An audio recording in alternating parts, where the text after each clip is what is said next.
Hello, everyone. On behalf of the entire JOCC team, I'm very delighted to welcome you all and also our speakers today, Dr. Jaakkola and Dr. Yagnik. I'm Manisha Pathak Shailesh. I'm Professor of Communication and Digital Platforms and Strategies at MICA, and I'm also editor of Journal of Creative Communications. So welcome to this webinar on how scholars should promote their research to create impact. We have often observed, that there is so much talent out there, and there are emerging scholars who do good research, who are keen to get published, but not everyone is fortunate enough to get the right kind of mentorship, to get the right kind of hand-holding, institutional support. So keeping with our philosophy at JOCC of nurturing scholarship globally, we often offer webinars that help these emerging scholars gain insights into various aspects of publishing. And this webinar today is part of this series. So in this webinar, we will give you information on how you can promote your research, because I know once your research gets published, you get this email that your paper has been accepted. You are like, wow, it's done. But actually you're not done. Another, task begins right there. And that's what we are going to talk about. JOCC is a truly global journal. As you can see on this slide, the parts in red, those are the countries from which we have already published papers. So even last year, just in 1 year, we published papers from more than 10 countries, including India. And we make sure that we do not just publish papers from the global north, mostly like US and European countries, but we also make sure that, our journal has voices from all over the world, from small countries, small institutions, and emerging researchers. So last year we had papers from USA, Colombia, Spain, Portugal, Estonia, Pakistan, Indonesia, Australia, Ghana, and many other African countries, Iran, Russia, Ukraine, UK, New Zealand, Hong Kong, and Bangladesh, and the list would still go on. Let me very, very briefly introduce the journal to you. So JOCC, according to the Stomego ranking, is ranked at Q2. It started in 2006, and I'm very happy to know that at least for the past few years, since our team has been working on this, it has gone up consistently on all the important metrics. So currently it is at H-index 13. It is getting more and more competitive to publish in JOCC at the acceptance rate of 9.54. But we also make sure that if your research has quality, we provide you enough support. It is a double anonymized peer review. And we also, now and then take out special issues. So for example, we have a new special issue coming up very soon, which is on communication in the time of uncertainty and misinformation. The deadline for submitting papers is on 31st July, so please keep that in mind. If you want to look at, some of the other matrices, it has a side score of 1.3. Also, we make sure that, every year we have more diversity in our publication, the quality goes higher and higher, and we have a fabulous international editorial committee. So you can see here that our associate editors are from, again, all over the globe. So in that sense also, it is a truly global journal.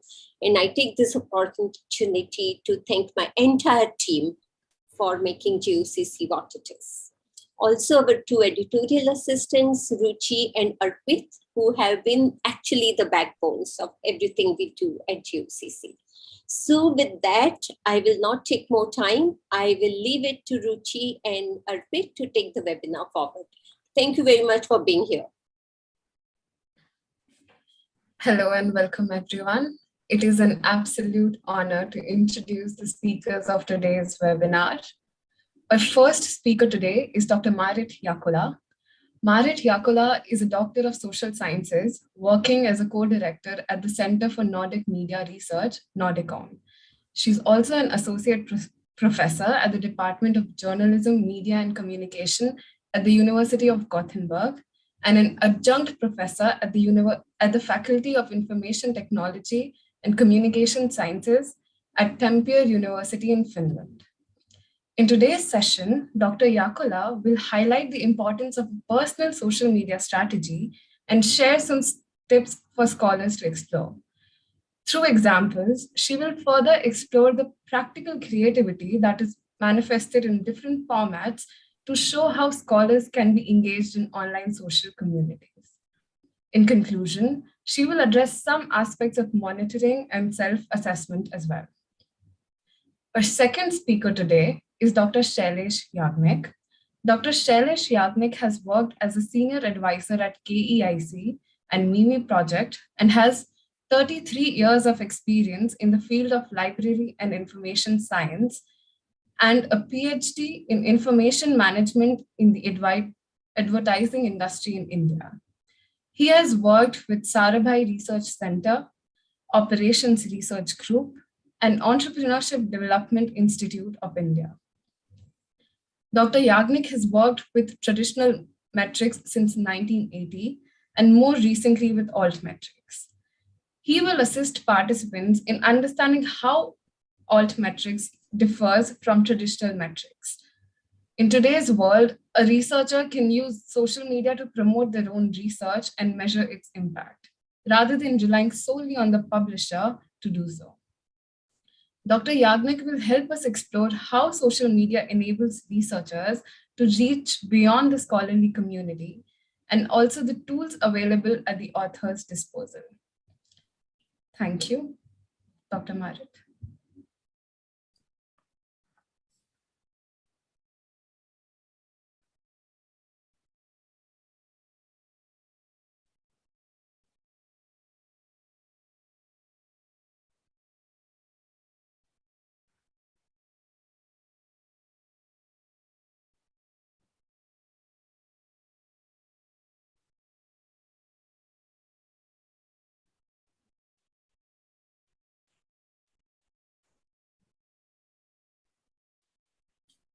Dr. Maarit, you're on mute.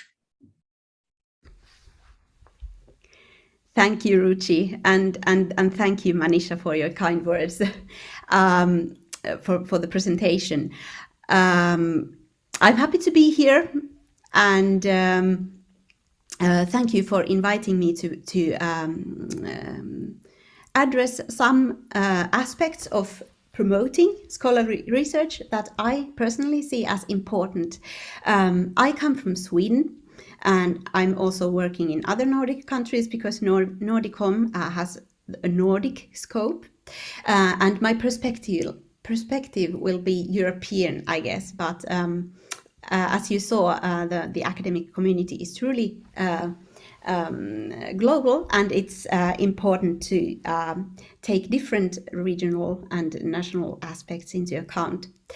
When I came to Twitter in 2011, I chose a username Maarit because J is the first letter of my my surname, and when I after that got an Indian friend, I didn't really realize why she thought that was so funny.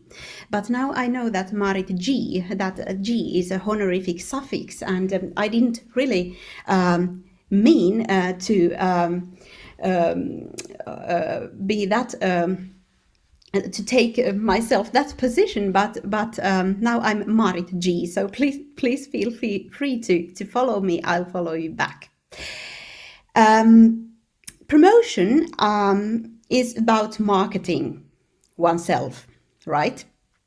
It's also highly connected to other concepts such as collaboration. According to the university law here in the Nordics and in many other countries, academics are expected to be in a dialogue and create impact through exchange with society. And impact, another concept, the effect research has beyond academia, when knowledge generated by research benefits and influences society, culture, environment, economy. I guess many scholars do accept and promote the concepts of collaboration and impact, but may remain a bit reserved in terms of marketing and self-PR. And the conceptions of promoting range from being a public intellectual to an academic rock star, a kind of social influencer. So I guess what is important here is to think, and what I would like to encourage you to reflect upon is, what is your personal strategy? What does a promotion mean to you? Because there is no quick fix, there is no one fits for all solution, but you always have to think from publication to publication, but also to build up a personal profile. You have to think, what are the things that in the best way fit into my everyday routines, and what do you really want to achieve? There are different types of strategies implying different positionings for the researcher, and what you need to think about is your personal activity. Of course, you can be on social media, you can make an account and follow others and be completely passive. But you can also be retroactive by just reacting on what others say, still being visible in the social media feeds. However, you can also take one step further and be active or even proactive, being engaged in the discussions, being engaged as an active scholar, telling the others what you are doing right now or in the nearest future. And that takes of course, more effort and time. Also, in terms of crisis communication, that you might occasionally land in if taking the active or proactive position. Then you need to know, or you need to choose how private you want to be. You can take an organizational or a professional role, just addressing very professional topics without disclosing any personal background features. But the most interesting users or content creators often mix their personal details in the communication, and that's the best way to arouse interest is often to be a bit personal as well. And you have to think about the visibility, how visible you want to be, what kind of an effort do you want to make to be seen and recognized by the others. And all these things require choices. You have to make choices, you have to prioritize, and you have to know how different platforms or different communication environments work. So to develop a personal strategy, there are many questions, and I apologize for the poor readability of the font, but I didn't want to change it because the font is called Impact, so it's very appropriate here. The personal strategy for promotion is about your personal performance. You need to build up a profile. It's also about exchange with other researchers. You are showing your researchers to your peers and potential collaborators. You are also putting yourself into a dialogue with stakeholders and potential stakeholders. But the promotion can also offer you a possibility for self-reflection and learning about yourself and learning about the research community. So there are many aspects you can gain or win, but there has to be a balance, because every research work is primary, and research work should, of course, not suffer from the promotional activities. Of course, there are cases where people have lost their tenure track because of focusing too much on their task as a public intellectual. You don't have to be present everywhere and not all the time, but prioritizing is the key. And I would advise everyone to develop a post-publication routine, because if it's in the routine, if it's built in your everyday, it's much easier to do. Here is an example of one post-publication routine, what you might do after your publication is out. You should always register your publication in the institutional registers. The most universities are running their own databases, and researchers are nowadays expected to register their publications there. But at the same time, once doing this, you can also add your publication on different websites, even if you haven't done that yet, because it's also recommendable to have forthcoming publications on your personal website or on your institutional profile website to tell about what can be expected from you in the nearest future. Also to add, to keep your CV and publication list or list of publications updated. If you do all this, the others will know about what you have been doing, and you yourself are updated and don't have to do this kind of work afterwards. You can also save your publication in an open repository. I'll talk about that a bit later. There are many scholars who are attaching the news about new publications to their email signatures, and also sending mails to stakeholders. And who are the stakeholders? There are peers and friends, of course, but there are also researchers who you don't personally know, but who are relevant to you in somehow. There are informants. There are target groups of the study and its stakeholders. For example, if you are studying children, you might inform some teachers, parents, school principals, policymakers at local, regional, national, international levels, and journalists maybe. So there are many stakeholders you can inform about. Then, if you want to take one step further, you can create content to social media, and even make yourself interviewed by the professional mass media. And then one thing is to remember is to book lectures about your new publication to educate people. And I'll now address these three things in a more detail. The open repositories, also called self-archiving or parallel publishing, are actually in line with the recent guidelines of open science. There are many international initiatives, for example, UNESCO recommendation on open science from last year. But also, for example, the European Commission is very committed to having open science as a policy priority on their agenda. And well, I have to say that here the national practices differ a lot.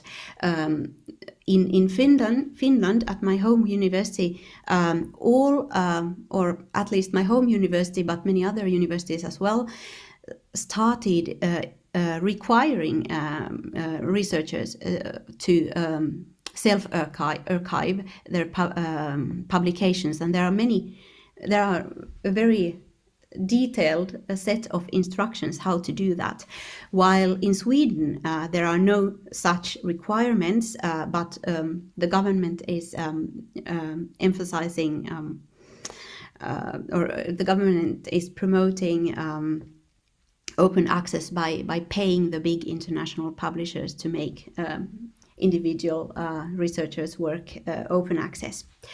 The green open access is the most publishers offer a green open access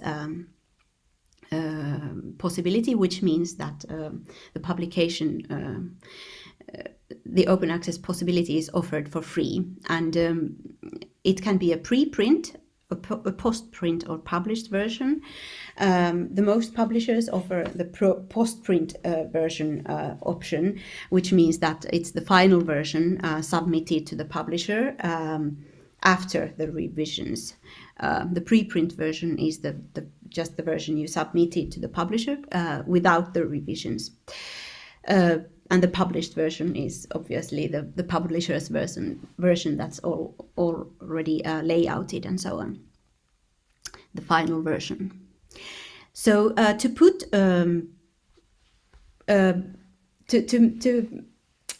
consider the open access alternative is also encouraged by many research funders, of course. And in order to know what kind of an open access policy your publisher has, there is the service Sherpa Romeo. And here on the picture you can see the Journal of Creative Communications publisher policy. So you can check those policies online. But there are also some open repositories, both multidisciplinary or just focusing on, for example, communication sciences like the Media Archive or social sciences, those two archives mentioned there by the Center for Open Science, where you can publish versions of your manuscript. And of course you can put conference papers and other material on to academic platforms such as Academia Edu or ResearchGate. There is also a hybrid open access model where publishers offer authors to make the individual article open access by charging an author fee, APC, article processing charge, but they tend to be quite high for individual researchers, like they may be as high as $3,000 US.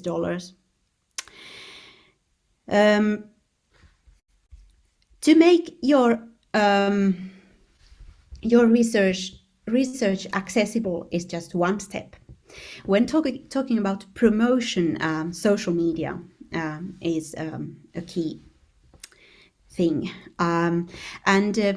Ideally, you should create a long-term presence in social media, because if you only turn to your audiences or your followers when you have published an article, they might not be there. They are maybe not that interested and engaged. But if you are present a bit more often, they might be more interested in you. And by choosing your presence, whether to be there quite randomly, whether to be there every day or every month, you create audience expectations. You should be quite consequent in your performance to be more interesting for your audiences.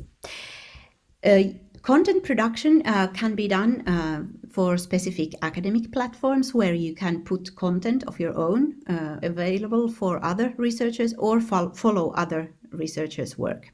But there are also professional platforms that suit better to multi-stakeholder communication if you want to reach out to companies or practitioners of different kinds, like LinkedIn and Twitter.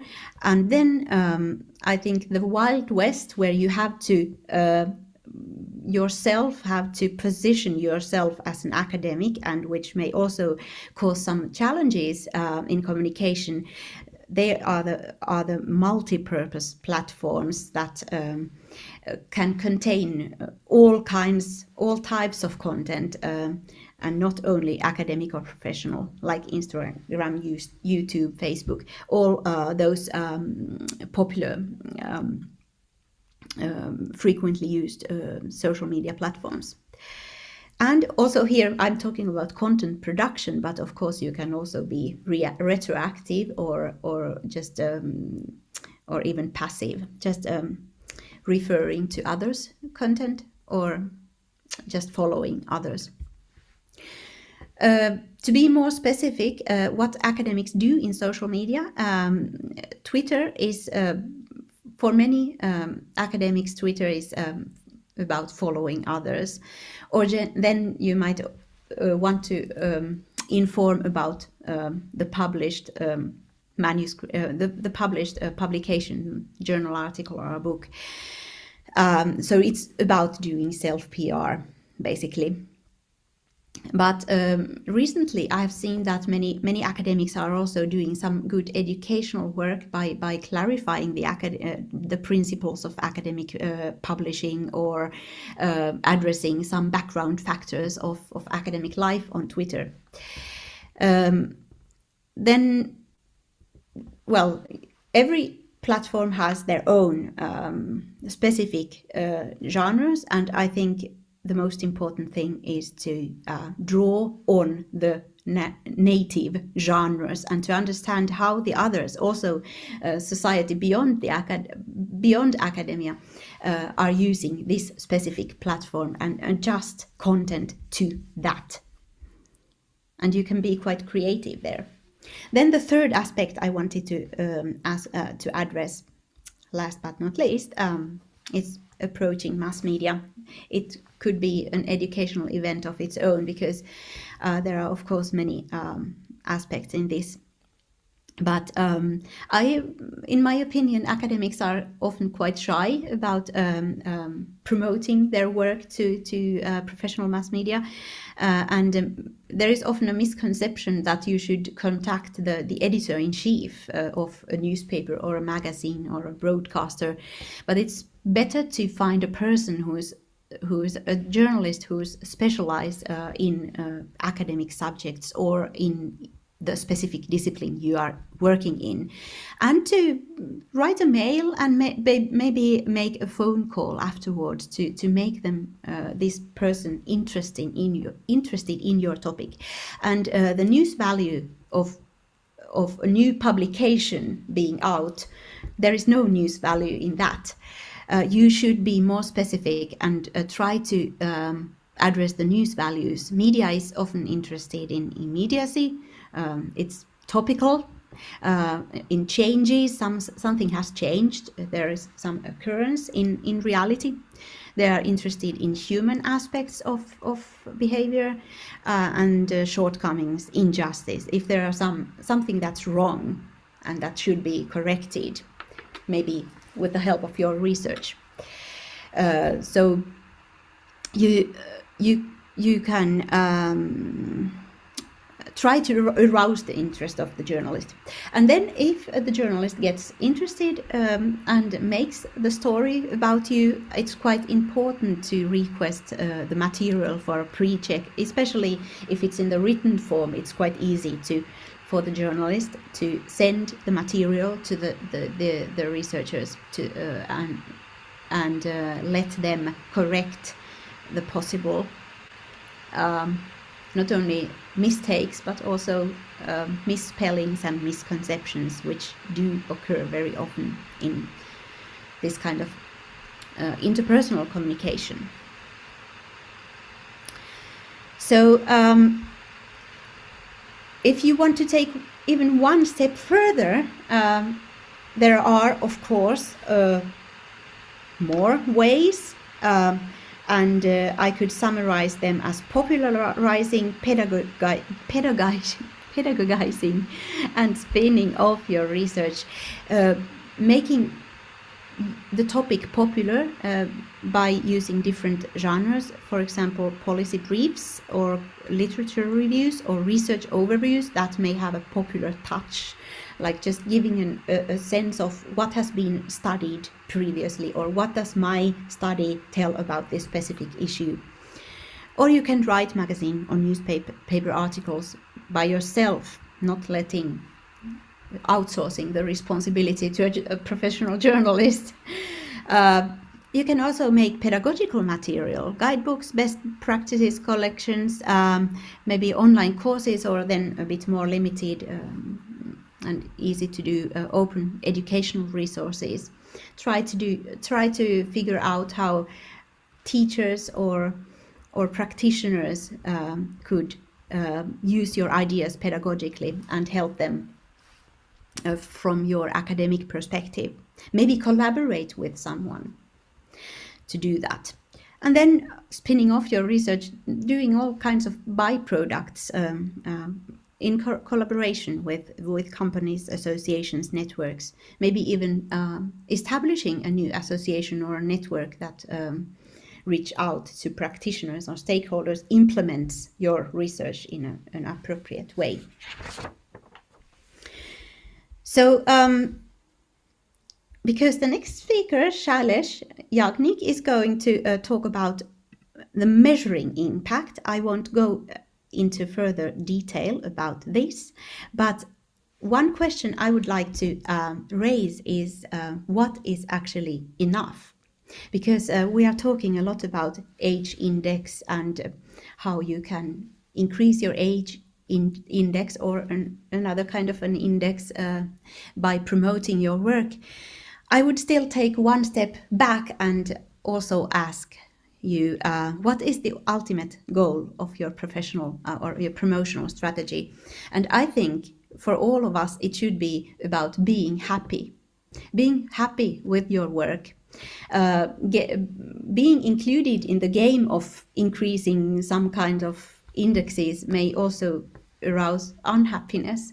So I guess you should also set up some qualitative objectives for yourself and your to measure the success of your promotional strategy. And we will talk about that next. So I will thank you for my part. And if you have any questions, I guess you can leave them to the question box. Thank you so much.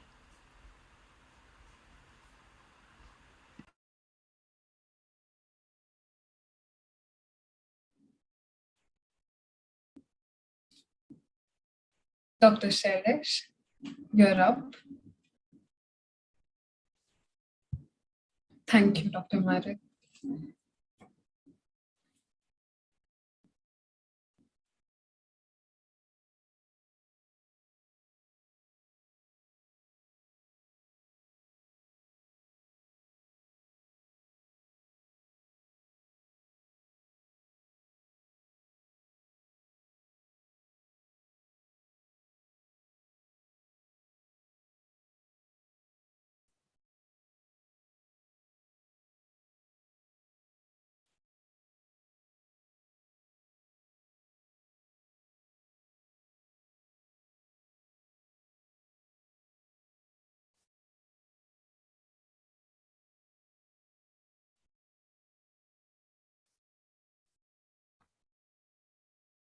Is it visible? Yes, sir. Yeah. Okay. We heard the introduction about the JOCC and how to promote on social media your own research work.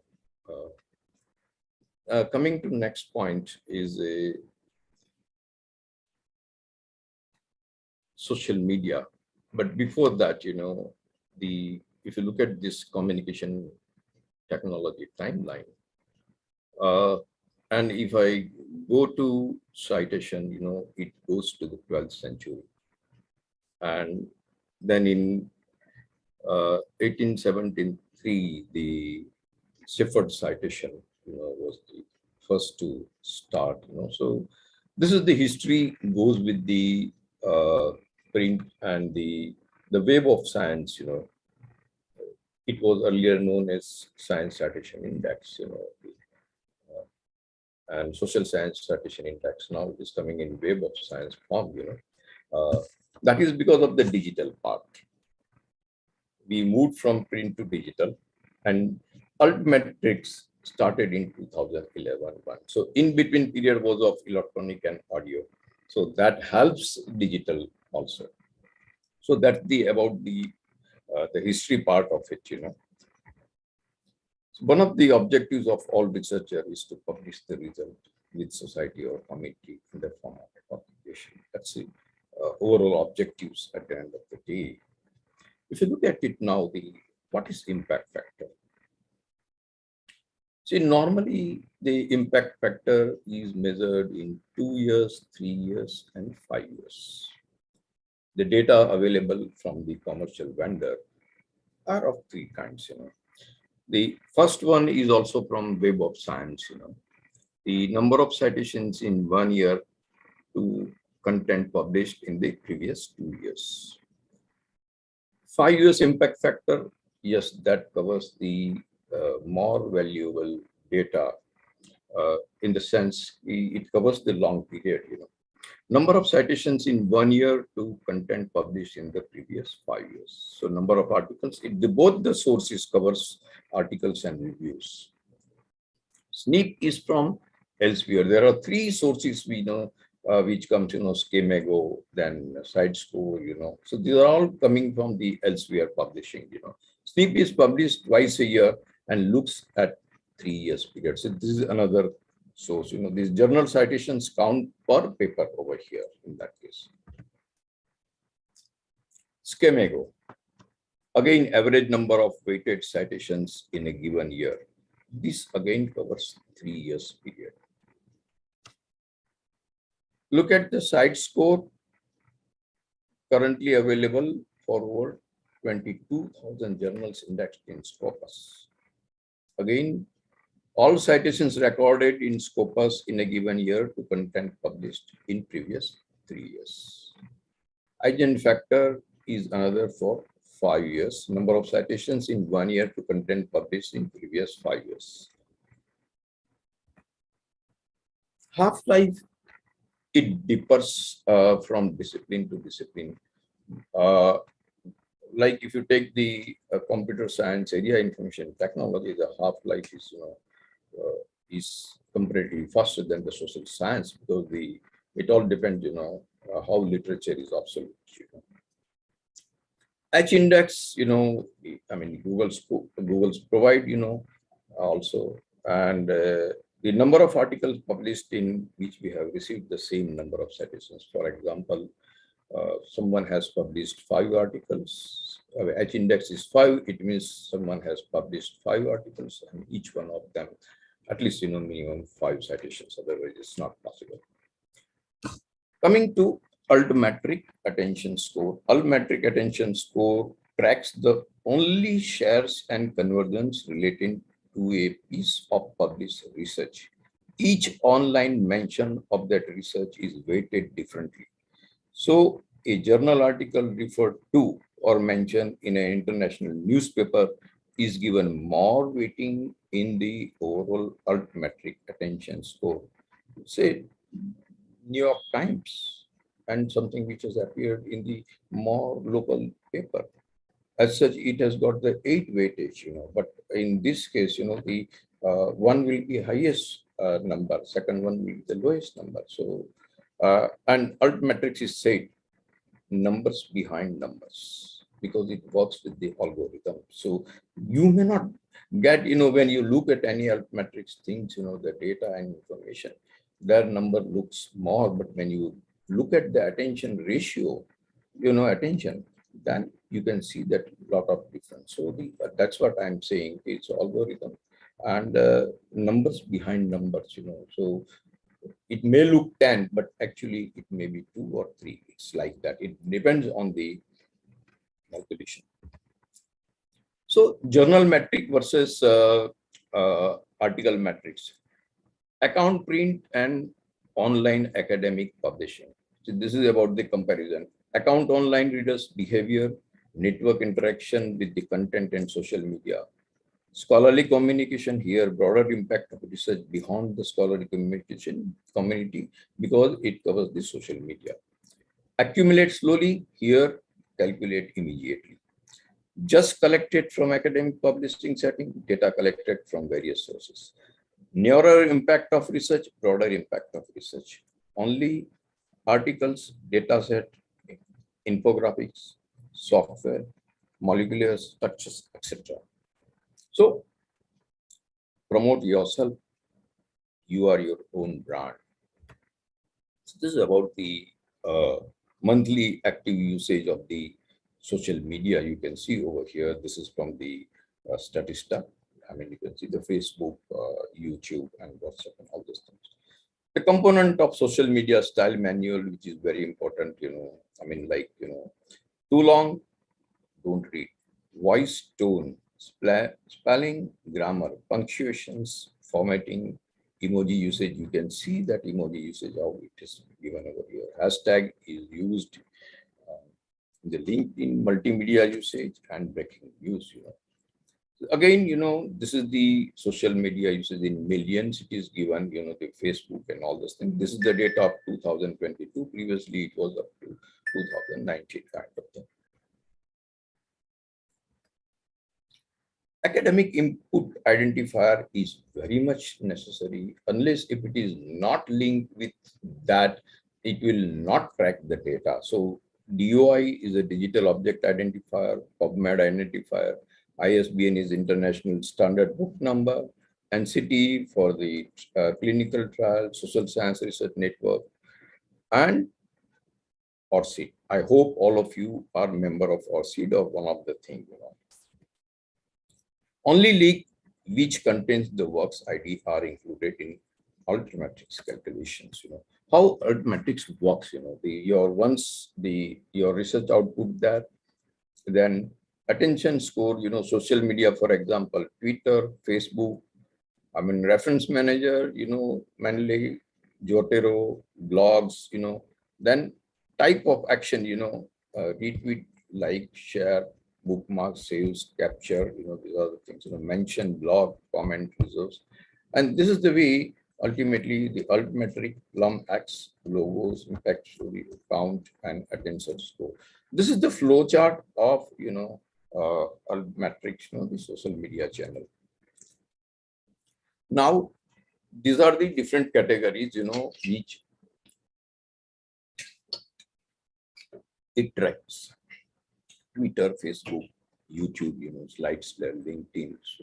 I mean, ResearchGate, Academia, social network, online reference manager. We talked about it, blogs, then open access repository. She mentioned about it, other sources, faculty 1000, Wikipedia, Reddit.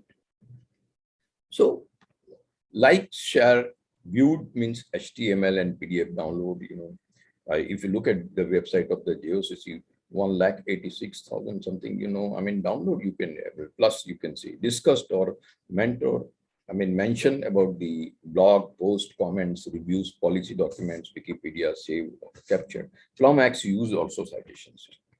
This is one of the JOCCs, you can see latest article, most read, and the last part is of Altmetrics. You can see over here, these are the three. You can see the attention, 61, 12, and 10, you can see. This is the Altmetric product. I have mentioned about the free tools and the commercial product, they have. Here it is, JOCC is associated with the Altmetrics, So, how it is measured, you can see the weightage, the news, blog, Wikipedia page, this is the thing. But the most important part is the Altmetric Essence scores is an automatically calculated, weighted algorithm. I mentioned earlier, numbers behind numbers. So it is not easy to come to the conclusion when you look at the numbers. It is based on three main factors, how many were there, where the high profile news stories retweet perhaps in academia and was in the journal published or influential academic. These are the things. And these sources which covers, I'm talking about these Altmetrics, public policy documents, mainstream media, online reference manager, post-publication peer review platform, Wikipedia, open syllabus, patent, blogs, citations, research, social media, multimedia. This is one score you can see over here, right? This is one of the faculty publication of the MICA's faculty. This is another one. Now I'm coming to the point, because the number you see over here, like, here, this is JAMA, Journal of American Medical Association, 2 news outlet, 1, and if you calculate the score, it is naturally higher than the 85. But it should not be like that, because, see, when news score 8, tier based on the reach, tier based on the news source, popular national news outlet, the New York Times versus smaller one, 2 Minutes Medicine, both have different score. And that score is not known to people. But yes, that is what they have mentioned on the website of their Wikipedia score. Score mentions static irrespective of frequency of post. Due to its bibliography, there is no unique news in it, and prevent gaming by adding reference to his or her research through different Wikipedia posts. Policy document, default scores 3. Suppose in India, the 10 times it has appeared, it will count 3. But the World Bank is mentioning a reference of it, then it becomes 6. It's like that. Open syllabus going to be 1. Patent citation, if it is from the same jurisdiction, the numbers is not going to be changed. But if it is from 2 different jurisdictions, the score will be 6. This is how they calculate the scores, So don't get wonder about it. Why this, differences are there. Differences are because of this, Retweet, repost consider as the secondary attention count 0.05. Rounded up to nearest, they don't count the digital, they just round it and make it 1 or 2 like that, Modify score based on the 3 principles: reach, followers, promiscuity. How often does this person tweet about reach output? This is most important thing, bias. Is this person account tweeting about lots of paper from the same journal domain? Like someone is doing, for the Vikalpa consistently, for example, thereby just suggesting promotional impact, intent. So we have to be very careful about it, Tweet by a researcher not connected with paper count more than publisher account. And usually influential figure tweet counts 1.1 to the score, but rounded up to 2. So, and these are the sources which are not included. Mendeley, cite you like, academic citations, these are not counted in the attention score. So, and they claim on their website, data are fully auditable. This is another example of book I'm saying. Here it is 47, but how they calculate, look at it over here. The first table, shows 4. Second, you can see there are 7. 1, 2, 3, 4, 5, 6, 7. Right? Is there one email is given, how person has done, but ultimately the score remains same. Okay. Again, coming to the third table, same people, post it in a different way, but again, the score is 4. So that is the reason, this is one justification, when number may be high, but attention score may be because of their counting methodology. Plum Acts, 2012, track the online activity of any given article indexed in Scopus database. They have got, 5 different color usage: green. So it is, clicks, views, download, library, holding, video plays. The capture purple, bookmarks, favorites, reference manager, saving, the third one is social media, The fourth one is mention, and fifth one, they cover citation indexes, patent citation, clinical citations, policy, like that. These are the sources which it covers, usage, different sources, CABI, the AppSco, ePrint, Facebook, because these are the sources Plum X covers, captures, they mention about the mentions, social media, and citations. This is one example. I mean, there are 6 papers. I was going through the even IMA consortium website where I tried to find the articles on Journal of Creative Communication written by the various faculty members from various IIMs.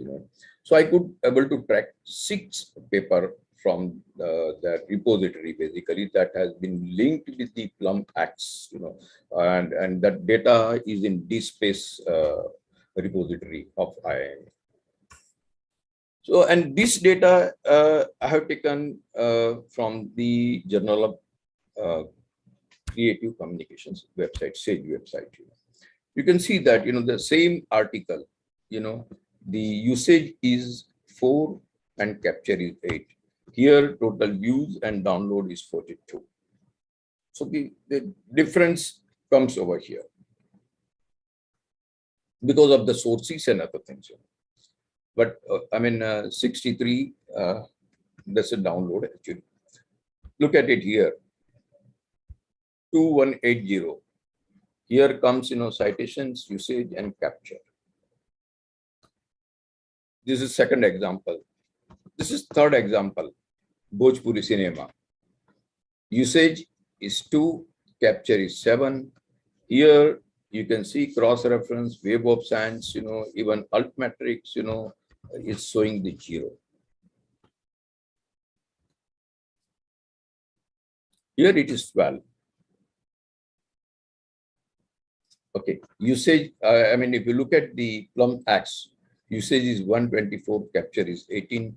Here, the article citations, I mean, they are not showing anything, but the Ultometric, they are showing 12. So the blog is 1, Twitter is 1, but this 1, so here only they, Madeline, they don't count over here. But this is the difference you can see of both. This is one more example. Here you can see the total views and download is 635. And usage and capture is, showing low over here. This is one more example over here. Total views and download 98. Here captures and social media is 1. Here they are not more social media.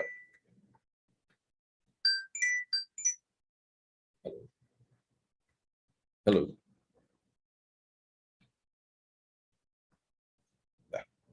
This is one more. Hello. Yeah, okay. So, and these are 2 more. I mean, yeah, otherwise, the comparison I've given is of these 2 Altmetrics and the Plum Acts.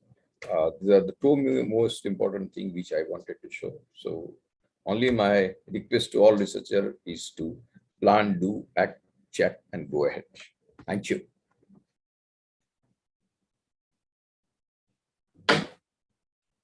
Thank you, professors. Those were very enlightening sessions. We have a few questions. Can we please begin with that? Dr. Maarit, would you like to answer this first question?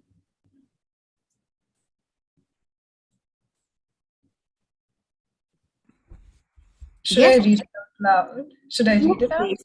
Yes, please. You can read it first.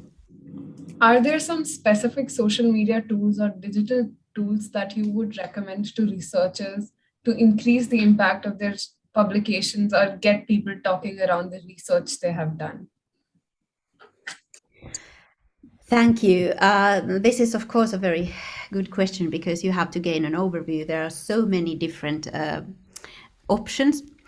I would recommend a mix of different tools. First of all, you should have a web page where you can provide the up-to-date basic information about you, because I still see many scholars who don't have a description of their research profile, their research, including their research interests, their background, their position, what are they actually doing in their work. So to have such a web page, institutional page provided by the university, or then a separate web page, for example, made on WordPress, where you can also integrate all these different tools. Then second, a very easy measure to do to increase your impact is to publish your Google Scholar profile, because by default it's private, but you cannot always publish it. And I'm personally using Google Scholar pages or profiles of researchers just to see what they have been publishing. But you can also easily see their age index or I-10 index, which means how many publications have received more than 10 citations. So you can also see how they have been developed in time and who they have been collaborating with. So I guess Google Scholar is a very simple tool and very frequently used common tool for showcasing your research and also measuring the impact. Then choose one social media platform, run one profile, for example, Twitter, where you can always be up to date about what you are doing right now or in future. And then if you want to measure your impact some way, you should do it regularly. You can do it just by looking at Web of Science or Scopus or some other databases or Google Scholar.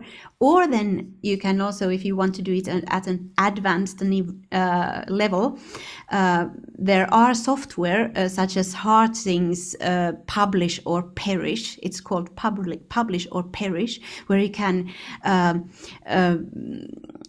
get a lot of different indexes about your own research in time, ranging from the number of citations to a list of different quantifiable dimensions. So these are my recommendations. Thank you, Dr. Shailesh. One of our users has this question: how to gain an overview of one's personal altmetrics and altmetrics or overall metrics? Pardon, again, please. So they're asking how to gain an overview of one's personal altmetrics or even metrics.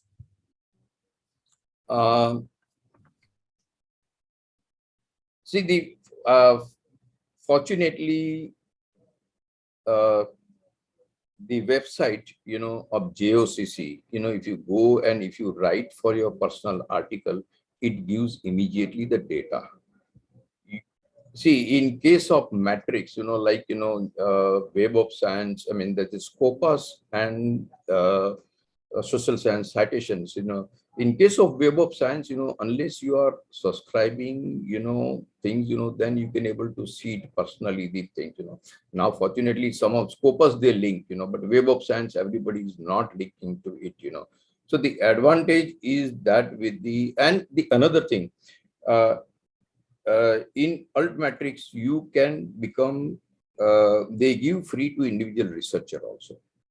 So you can register yourself and you can see your own publication articles data regularly also. That is also possible.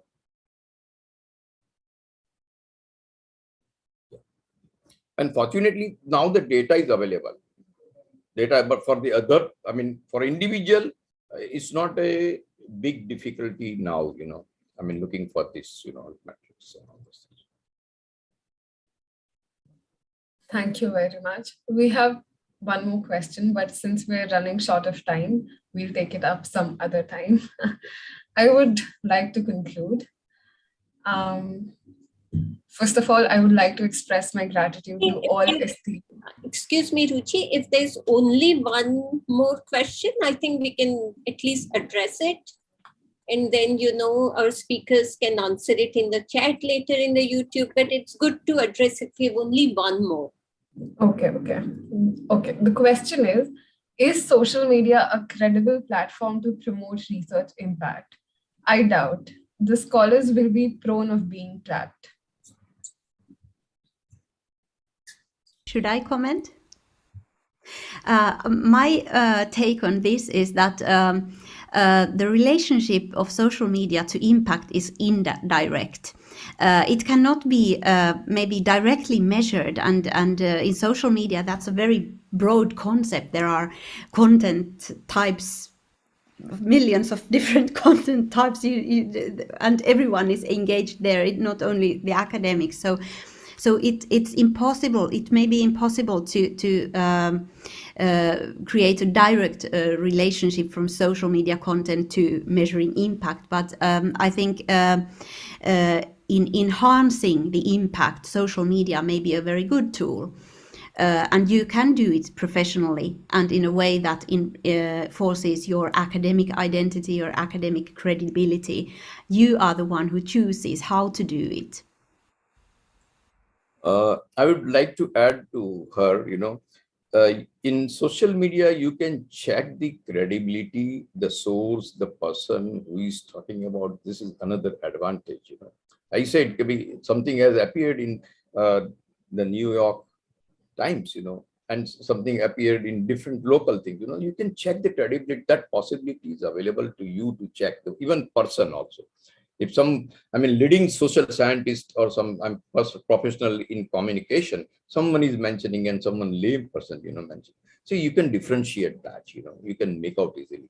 Yeah, that's what I would say. Thank you very much. I think our participants will be delighted. So, okay, I would like to express my gratitude to all esteemed delegates of the webinar for their presence and contribution to make this webinar a great success. I extend my gratitude to our panelists, Dr. Maret Yakula and Dr. Shailesh Yagnik, to take out time from their busy schedules to grace this event. A special thanks to our editor, Manisha Pathak Shelit, and our associate editor, Professor Pooja Thomas, for providing immense support to make this webinar successful. I must thank the organizing team, Mr. Arpit Christian, MICA's IT team, Mr. Akhilesh Tomar, Mr. Akash Parekh, and MICA's design team, Mr. Jalp Lakhya, Dr. Brahma Rawal, for working hard for the past few days to make this webinar successful. I would like to thank all the participants for their active participation. Thank you, everyone, once again, for making it a great success.